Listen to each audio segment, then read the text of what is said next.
आप उत्पत्ति जो है आप इसके 26 को 25 को पढ़ चुके हैं। जब 27 अध्याय को पढ़ेंगे तो यहाँ पे एक बड़ा कह सकते हैं कि एक पारिवारिक जो चुनौतियां हैं वो यहाँ पे आपको दिखेंगी और गंभीर हैं।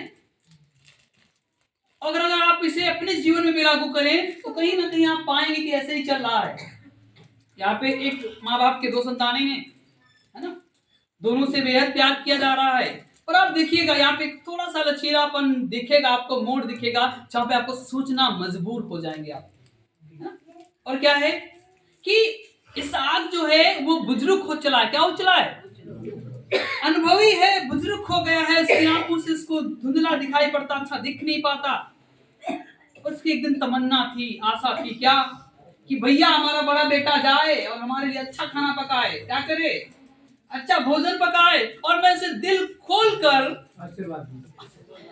क्या करूं? क्या करूं? अब पता ना कि जब कोई बुजुर्ग, बहुत बुजुर्ग जब मरने की कगार पे हो, लास्ट पूछते ना क्या खाओगे, ये पूछते हैं। अरे अरे भैया देखो बढ़िया बुआ बढ़िया मिठाई लाए हैं, थोड़ा सा आप डाल दो आके एक चम्मच। उनका जान जा रहा पर उनको एक चम्मच डालने को पड़ा है ना? पर कई बार हमारे जीवन में ऐसी तमाम बातों के तहत हम काम करते हैं। अगर यही पहले हो जाए, बढ़िया 360 वाली पहले मिठाई खिला दो तो भी बेहतर हो जाए। अब क्या है, लास्ट में क्या खिलाएंगे? और इसकी तमन्ना क्या है? चाहो तुम मेरे लिए अच्छा भोजन पकाओ। कौन? इसहाक कहता है एसाव से। एसाव इसका पहला था बेटा, पहले एसाव का ही नाम लिखा है। सुनिएगा, एसाव याकूब दो बेटे थे, है ना। बेटा पहला बेटा एसाव था, फिर याकूब था। पर कई बार लोग हमसे हमारी आशीषों को, हमारी पैतृक भूमि को छीनने का भी काम करते हैं।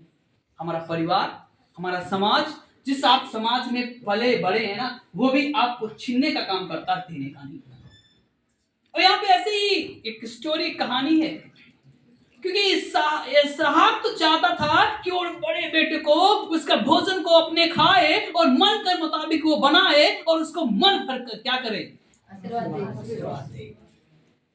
जब आशीर्वाद मिल रहा है तो यस बड़े काम करेंगे, अच्छा भोजन पकाएंगे। वैसे तो कोई बात नहीं, दाल चावल खा के सो जाएंगे, पर यस हम अच्छा पनीर पकाएंगे, हम अच्छी व्यवस्था करेंगे ताकि हमको बेहतर आशीर्वाद मिल पाए। और ये सब करते हैं, ये सब करते हैं। आपको पता है केला नाम लोग कब खाते हैं? जब डॉक्टर बोलता है।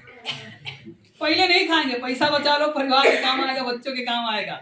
और जैसे डॉक्टर देखेगा आपकी प्लेटें कम हैं, आपको छेना खाना है, बोलते हैं आपको पनीर खाना है, और फिर आदमी खाएगा चाहे 400 रुपए किलो मिले। और वैसे नहीं खाता है कि आलू में काम चलाएगा। क्यों? उसके पास बच्चे, परिवार है, जिम्मेदार इंसान है, ये सब कुछ होता है। पर मैं आपसे कहना चाहता हूं, ये इसहाक जिसको जो धीरे धीरे दिखना कम हो गया है, लोग कहते हैं ना अनुभव जो है उनको ज्ञानवान बनाता है, पर अनुभव के साथ साथ इसकी ज्ञानेंद्रियां भी बंद होने लगती हैं, कम होने लगती, धुंधलापन दिखता है इसको। अब ये क्या कहता है? जाओ हमारे लिए अच्छा भोजन पकाओ। और ये बात तीसरा आदमी सुन रहा था, ऐसे लिखा है। ये बाप बेटे की एक पर्सनल बात चल रही थी, एक बेहतर बात चल रही थी, पर इसके बीच में तीसरा व्यक्ति कोई, आप जानते कौन था? उसकी पत्नी रिबिका थी, उसकी मां रिबिका थी। अब वो चाह रही होगी यस ये तो बड़े बेटे को सब दे डालेगा, हमारा छोटा बेटा क्या करेगा। उसने एक योजना बनाई, उसने कहा देख याकूब, जा तू भी अच्छा बछड़े को ले आ, अच्छे चीजों को ले आ, ताकि मैं अच्छा तेरे पिता के जैसा भोजन पकाऊं। कौन कह रही? रिबका मां कह रही। और वो आशीर्वाद बड़ा ना ले जाकर तू ले जा। और ऐसा ही हुआ, धोखे से, चीट से एसाव का जो आशीर्वाद था उसको किसको लग गया। और कहीं ना कहीं ऐसा होना भी था क्योंकि भविष्यवाणियां हैं, प्रोफेसी है, जो कुछ प्रभु का वचन कहता है वो पूरा होता, उसमें हट घट नहीं सकता। ये तो मेहनत के लिए गया, जंगल में गया, शिकार करके लाएगा, यस अच्छा भोजन पकाएगा, इसको ये जब अच्छा काम होता है ना, देर लग जाता है। आपके जब रिश्तेदार आते हैं ना, पहले खाना आप 1 घंटे बना के खा लेते हैं, और जब कोई रिश्तेदार आते हैं अच्छा पकाते हैं। कितना समय लगता है उसका रुकना। बढ़िया पूरी पकाएंगे, बेहतर खाना बनाएंगे, खुशबू बढ़िया आए क्योंकि बहन बहुत दिन के बाद आई हैं, ऐसे करते ना। अब एसाव को भी लगा था अपने पिताजी को अच्छा भोजन खिलाएंगे और अच्छे के चक्कर में अपने आशीर्वाद को ले डाले पर वापस नहीं आ पाए। और जब तक वापस आते हैं तो लिखा है याकूब आशीर्वाद लेकर चला जाता है। आप क्या विचार कर रहे हैं?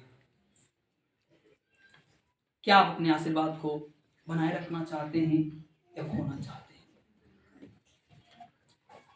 कई बार 10 मिनट की प्रार्थना के बजाय हम 1 घंटा प्रार्थना करेंगे, थोड़ा सा आराम करें, और आराम करते करते सो जाते हैं और सुबह हो गई पता लगा प्रार्थना में ज्यादा। कोई बात नहीं, हर बार तो जाते, इस बार हम सारे लोग जाएंगे घर से। कोई ऐसी सब आपत्ति या कोई ऐसी दिक्कत पड़ गई, कोई घर से मीटिंग नहीं आ पाता। क्यों? हम बराबर जाना नहीं बनाए रखते, हम बराबर परमेश्वर के साथ में रिश्ता रखना नहीं चाहते। क्योंकि संसार की जो ट्रेजेडी है, जो उसकी जो चीजें हैं, संसार का हस्तक्षेप करना, इंटरफेयर करना, कि आपसे छीन लेना। संसार आपको कुछ नहीं देता। संसार आपको, ये आप सबका अनुभव है, कुछ नहीं देता। कई लोग अपने आप में रहकर सब कुछ बनाकर अपनी बुनियादों में परमेश्वर की दया से खड़े हैं। सही कह रहा हूं? क्यों? कई बार ऐसा हो जाता है कि आपका हिस्सा कोई और मार के ले जाता है और फिर भी आप दिया और रखते हैं। वचन में लिखा है जब एसाव को पता चला, जब याकूब उसका वो ले गया आशीर्वाद, वो रो रो के फूट फूट कर चिल्ला चिल्ला कर रोया, हे पिता कुछ बचा तो मुझे दे दे। पर पिता ने कहा देख, जो आशीर्वाद था वो तो तेरा छोटा बेटा भाई ले गया। क्यों? चाल फेरी से। आज के जो लोग लूट रहे, कैसे आपके बने रहेंगे और आपको लूट लेंगे, पता नहीं चलेगा। ऐसे ही याकूब ने किया, एसाव के कपड़े जिसे पहनकर, कम्बल जैसा कपड़ा पहनकर, गर्दन में उसके बढ़िया मलमल का कपड़ा पहनकर, ताकि उसके पिता को ना पता चले कि हमारा बड़ा बेटा है, छोटा बेटा। और क्या करता है छोटा बेटा? माँ के कहने पर जाकर ऐसे काम को करता है। पर बेटे में ईमानदारी थी, कह रहा है माँ अगर हम ऐसा करेंगे पिताजी जान जाएंगे तो फिर हमें आशीर्वाद नहीं श्राप देंगे। माँ क्या कहती है? कोई नहीं, तुम जाओ तो वो श्राप तुम पर नहीं हम पर पड़ेगा। और हिम्मत बांध कर जाता है, अपने बड़े भाई का अधिकार या आशीर्वाद लेकर चला। मेरे प्रियो, जब आप यीशु के पास में आए, क्या आप धोखे के साथ तो नहीं आए? जब आप शादीशुदा जिंदगी को व्यतीत कर रहे, क्या धोखा तो नहीं दे रहे? क्या अपने पारिवारिक जीवन में रहकर एक दूसरे को कोस तो नहीं रहे? क्या अपने पारिवारिक जीवन में रहकर एक दूसरे के साथ में प्रेम के साथ में रहना चाहिए? क्या उसे रह पा रहे? ऐसा तो नहीं, आप किसी को धोखे से अपनी संपत्ति को अपने नाम कराना चाहते हैं। कई बार समाज में ये, पर मैं आपसे कहना चाहता हूं, यीशु मसीह आपको धोखा देने के लिए नहीं, बल्कि आपको सफल बनाने के लिए आए। हालेलुया। यीशु के पास में कोई धोखा नहीं है। आपका भाई आपको झुठला सकता है, परिवार झुठला सकता है, लोग झुठला सकते हैं, पर यीशु आपको झुठला नहीं सकता। इसलिए हमारा ये विश्वास कहाँ होना चाहिए? इसलिए तो बहुत सारे लोग कुछ भी करें, कहते कोई बात नहीं, हम परमेश्वर में आशीष देगा, परमेश्वर अपने समय में बढ़ाएगा। मैं कहना चाहता हूँ, पैतृक संपत्ति भूमि अपने माँ बाप से आपको मिलती है, पर मसीहत आपको बनाना पड़ता है। पैतृक भूमि संपत्ति कहाँ से मिलेगी? आपके माँ बाप, आपके पूर्वजों से। पर मसीहत आपको खुद से बनाना पड़ेगा, परमेश्वर के रिश्ते में आकर, तो ही आप आगे बढ़ पाएंगे। एक आयत हमारे सामने देखिए, इब्रानियों